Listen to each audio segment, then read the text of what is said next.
mega rich few and a mass of mega poor people. Now, when you look at the graph today, in America, for instance, it goes like that now, and then up so high in the 1% that part of the top of the graph has to be put at the side of the other because it goes off the page. That's where we are now. What's happened is that in the last few years, since 2008, is that crash has been used to do this. It's been used to create a fantastic transfer of wealth from people to these people and the ones they represent. There's unknown in human history. We first of all had the crash. It's a banking problem. Then, well, by the way, the people involved in causing that crash were people like Alan Greenspan, head of the Federal Reserve, in league with people like Robert Rubin, who was Clinton's Treasury Secretary, and Timothy Geithner, who was involved. Open the mind, irrespective of religion, race, and I don't care. We are all one consciousness having different experiences.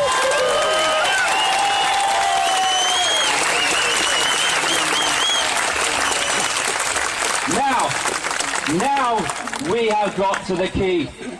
And the key is that we are infinite awareness, all the same consciousness having different experiences, but we have to be persuaded and manipulated by what that represents, that we are just our name, our body, and our life story.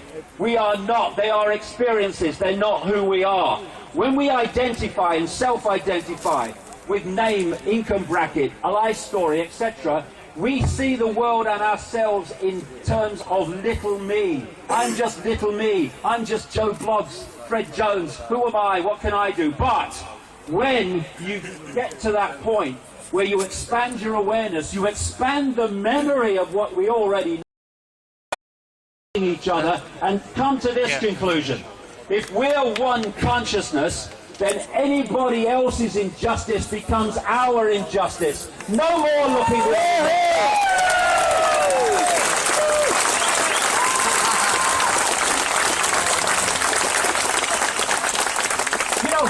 It's so simple. If you see a problem, you can try to find a solution to it. We're drowning in those bloody things. So why don't we do the sensible thing, which is to remove the cause of the problem? The cause of the problem is we have been having our perception programmed into little me, and we've forgotten that we are infinite awareness. All that it can be, is, and ever will be. Therefore, to remove the cause of the problem, we start to self-identify again. Who is I? What is the I? No, it's not Charlie Jones. It's infinite awareness, infinite power, infinite love, infinite capacity to dictate our own reality instead of having it dictated to us. This is the power we have. We have the power. That's a house of cards. The people it's manipulating, silly sods, are the ones that are holding it up there. We need to stop doing that, and there'll be a very loud bang, and it will be over. And this is a major, major step to that loud bang. We're reaching now. You know, I don't quote Churchill very much, for many reasons. But one thing he said, I think it was in 1942 at the State of the War, he said, "This is not the end, nor even the beginning of the end, but it is perhaps the end of the beginning." I suggest that this moment marks the end of the beginning.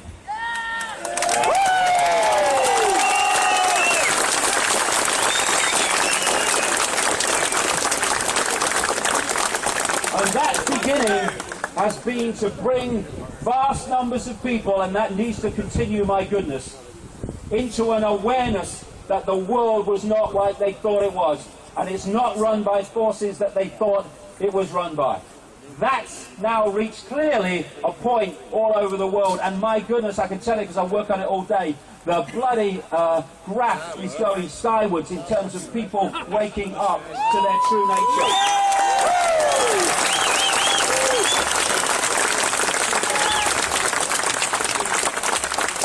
And now, along with continuing that, we need to go to stage 2.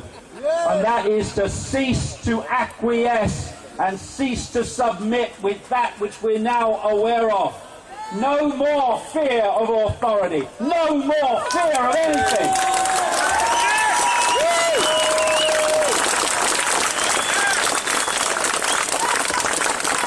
And you know, people in uniform here, people in uniform here, you have children and grandchildren that are going to have to live in the world that I'm describing, and that which you are protecting. Not that it needs to be, we don't want any problem, but we don't do what they do there. We don't manipulate the world to more slaughter and more control and more imposition of the will of the few on the many. You've got to start to realize that you are part of us and start to break down those barriers and stop working for your children and grandchildren's own enslavement by keeping these people from the public eye.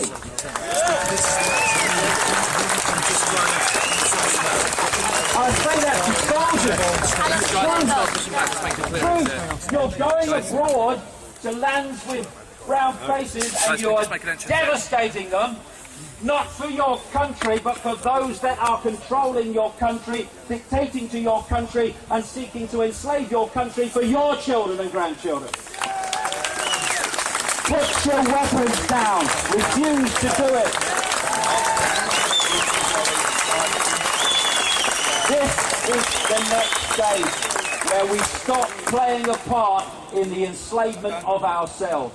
You know, there's a mantra song that I came across a long time ago, which just had 4 lines, so appropriate now. It went, we are the power in everyone. We are the dance of the moon and the sun. We are the hope that will never hide. We are the turning of the tide. And so we are. And it's so clear today that that tide is starting to move. And this is the last thing I'll say in terms of where we're at, to put it in perspective. We here outnumber the 140 by a very large margin. Let's just visualize that. People here in front of me massively outnumber the 140 who are orchestrating the direction of the world on behalf of masters that they are terrified of.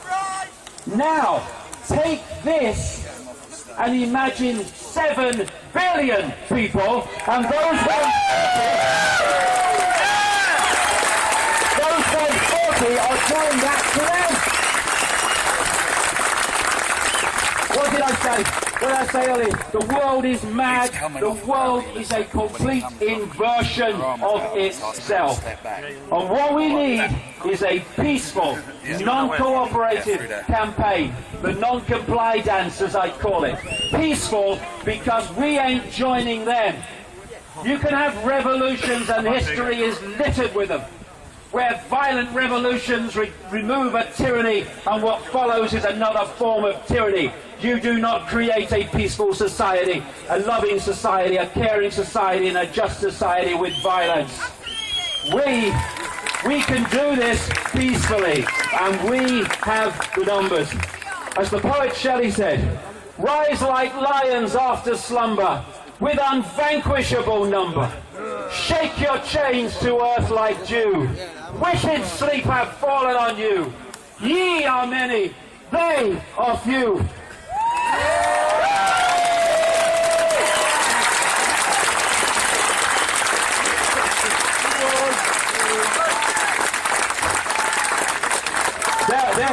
Every time the Bilderberg group meets, they send out messages to the world.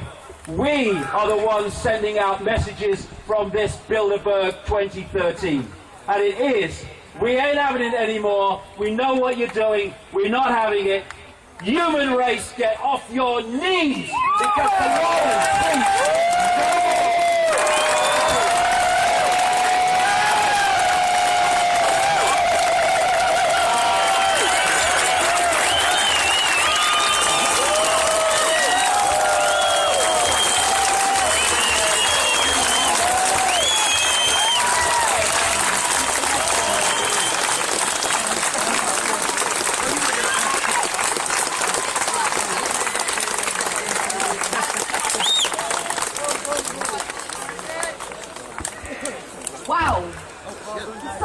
amazing energy in this field at the moment, and that was just incredible. We're going to take a 5-minute break now, and then at exactly 6 o'clock, Alex Jones is going to be speaking to us.